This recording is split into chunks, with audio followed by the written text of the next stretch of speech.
Hi everyone. So best mutual fund अगले 10 या 15 साल में आपको एक शानदार वेल्थ क्रिएशन का मौका दे सकते हैं। हम जानेंगे कि क्या 2026 में म्यूचुअल फंड में निवेश करने का सही समय है।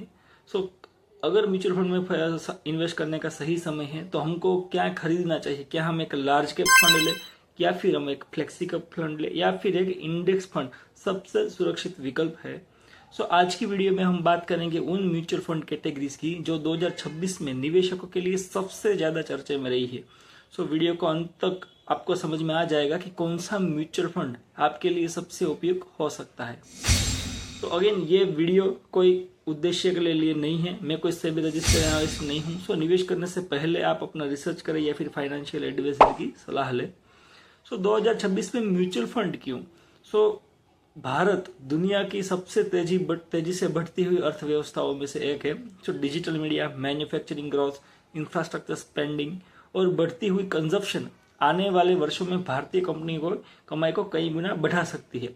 ऐसे में म्यूचुअल फंड आम निवेशकों के लिए सबसे बड़ी वेल्थ क्रिएशन का एक आसान तरीका बन सकते हैं।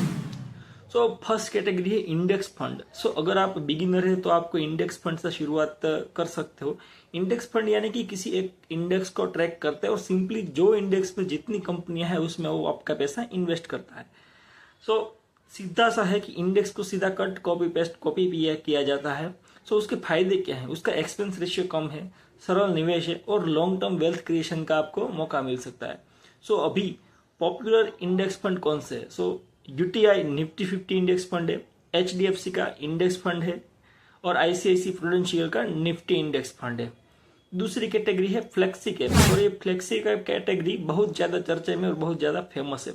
अगर आप चाहते हैं कि आपका फंड मैनेजर मार्केट कंडीशन के हिसाब से लार्ज कैप, मिड कैप और स्मॉल कैप में सरल निवेश करे तो आप एक फ्लेक्सी कैप फंड को भी अपना सकते हैं। उसके एडवांटेजेस क्या है? फ्लेक्सिबिलिटी है, डाइवर्सिफिकेशन है, लॉन्ग टर्म ग्रोथ पोटेंशियल है। फ्लेक्सी कैप फंड में सबसे पॉपुलर कौन है? सबसे पॉपुलर तो आप समझ ही गए होंगे कि पराग परिक, जो कि पिछले 5 साल या 10 सालों में सबसे ज्यादा फ्लेक्सी कैप में पॉपुलर होने वाला फंड है। दूसरा है एचडीएफसी फ्लेक्सी कैप और तीसरा है जेएम फ्लेक्सी कैप, या फिर कोई दूसरा फ्लेक्सी कैप भी आप चुन सकते हो। तीसरी कैटेगरी है large cap and mid cap funds, यानी कि ये फंड्स बड़ी और मध्यम आकार की कंपनी में निवेश करता है। लार्ज कैप स्टेबिलिटी देता है जबकि मिड कैप आपको ग्रोथ देता है। Popular fund Mirae asset large cap and mid cap fund है। Canara Robeco emerging equities fund है। चौथा कैटेगरी है ईएलएसएस, यानी कि इक्विटी लिंक सेविंग स्कीम। अगर आप टैक्स सेविंग और वेल्थ क्रिएशन दोनों चाहते हो तो आप एक ईएलएसएस फंड खरीद सकते हो।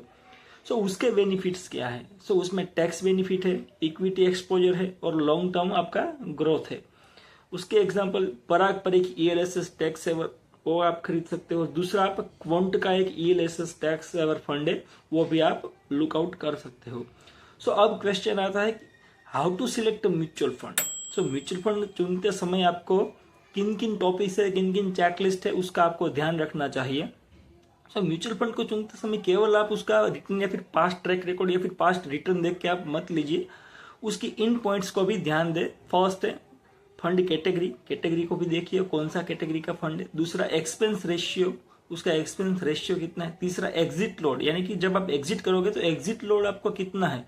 ये ऐसा नहीं कि ज्यादा एग्जिट लोड है आप वो खरीद लिए, कम से कम एग्जिट लोड है वो आप ध्यान रखिएगा। चौथा है फंड साइज, यानी कि वो फंड साइज कितना है।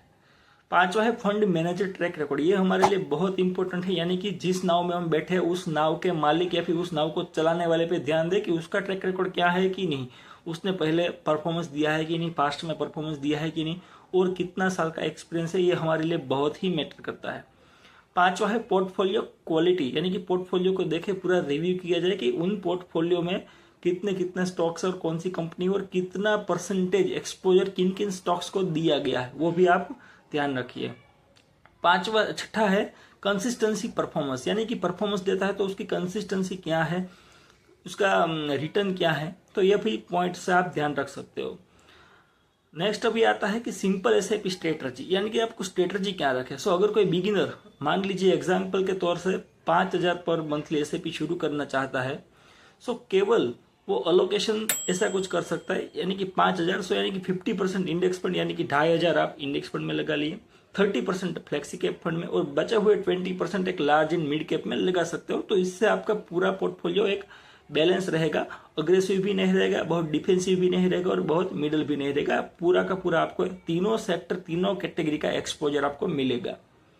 सो नाउ बिगेस्ट मिस्टेक, कि अगर नए जो म्यूचुअल फंड बिगिनर्स है वो क्या बिगेस्ट मिस्टेक करते हैं और क्या उनको हम अवॉइड करते हैं। तो सबसे गलती यह है कि हर साल म्यूचुअल फंड बदलना। अगर आपने एक साल कोई म्यूचुअल फंड लिया है, अगर वो परफॉर्मेंस नहीं दे रहा है तो दूसरे साल आप उसको एग्जिट करके नया म्यूचुअल फंड ले सकते हो।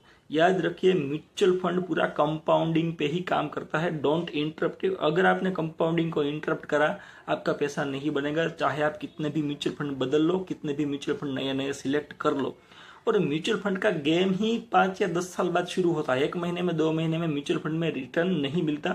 सो जिस टॉपिक पे और जिस पर्टिकुलर म्यूचुअल फंड पे आपने दाव लगाया है उसके साथ बने रहिएगा। अगर उसके रिटर्न नहीं दिया है तो अच्छी बात है कि वो अंडर परफॉर्मिंग है। टाइम आएगा जब वो आउट परफॉर्म करेगा और आपको अच्छे रिटर्न भी देगा, लेकिन आप अपनी इन्वेस्टिंग उसमें रोकेगा मत। कंटिन्यूस आप हर मंथली अपना पोर्शन या फिर अपना इन्वेस्टमेंट अमाउंट उसमें stick to stick, time to time उसमें डालते रहेगा और आपको आई ओपनिंग, आपको मैजिक दिखेगा 5 या 10 सालों के बाद, ऐसा आपको रिटर्न मिलेगा। और जब भी मार्केट डाउन हो तब वो बेस्ट मौका होता है म्यूचुअल फंड में इन्वेस्ट करने का, क्योंकि जब भी डाउन साइकिल में आप इन्वेस्ट करते हो तो आपको सस्ते भाव का एनएवी मिलता है, और जब वापस मार्केट अप जाता है तो आपको उसका पोर्टफोलियो में रिटर्न भी बहुत ज्यादा नजर आता है। सो नाउ है कंक्लूजन, कि यानी कि अभी क्या करें। सो 2026 में इंडेक्स फंड में flexi cap fund, large cap, mid cap funds और कई निवेशकों के वॉच लिस्ट में हो सकते हैं, लेकिन याद रहे कोई भी म्यूचुअल फंड एक गारंटीड रिटर्न नहीं है। आपकी उम्र, जोखिम क्षमता और निवेश का लक्ष्य सबसे महत्वपूर्ण है। सो अगर आपको ये वीडियो पसंद आई हो तो इसे लाइक कीजिए, चैनल को सब्सक्राइब करिए और कमेंट में बताइए कि 2026 में आप कौन सा म्यूचुअल फंड में आप SIP शुरू करने वाले हैं। धन्यवाद।